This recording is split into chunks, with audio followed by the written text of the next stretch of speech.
અમરેલીના ગાયકવાડ સમયના ઐતિહાસિક ટાવરને રિપેરિંગ કરવા માંગ ઉઠી।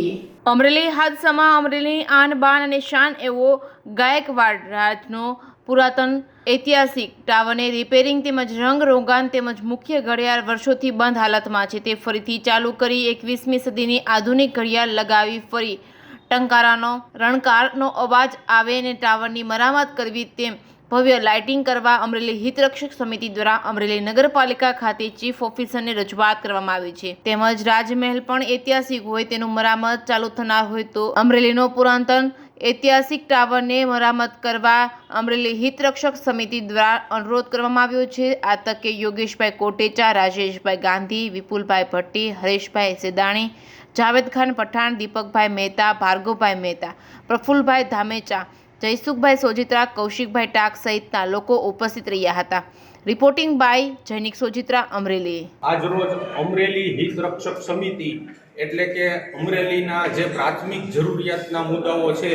એને સરકાર સુધી પહોંચાડવા માટે એક હિત રક્ષક સમિતિની રચના થઈ છે અને આજરોજ અમરેલીની સુખાકારી માટે અમે અમરેલી નગરપાલિકાએ ચીફ ઓફિસર સાહેબને અમરેલીનો જે અતિ ભવ્ય અને અતિ એન્ટિક વસ્તુ કહી શકાય એવો અમરેલીનો નમૂનેદાર ટાવર જે છે એ અત્યારે સાવ બંધ હાલતમાં અને બહુ ખરાબ સ્થિતિમાં છે। જે ઘણા વર્ષો પહેલાં ઘણી વખત વાર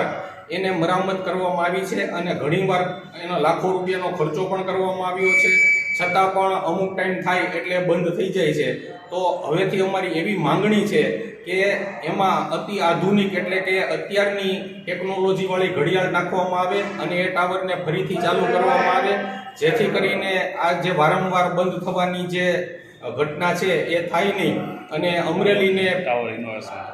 અને આખો ટાવર રિનોવેશન કરવાની જરૂર છે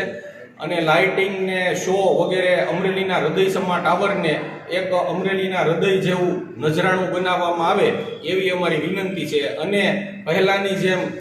ઘંટારવ સંભળાય અને લોકોને ખ્યાલ આવે કે આટલા વાગ્યા છે, આખા અમરેલીને ખ્યાલ આવતો તો ગત વર્ષોમાં જ્યારે ટાવર ચાલુ હતો ત્યારે એ કેટલા વાગ્યા છે કોઈને પૂછવાની જરૂર નહોતી રહેતી, એટલો અમરેલીના ટાવરનો અવાજ હતો જે ફરીથી ચાલુ કરી અને એ અવાજ પુનર્જીવિત કરવામાં આવે એવી અમારી લાગણી અને માંગણી છે।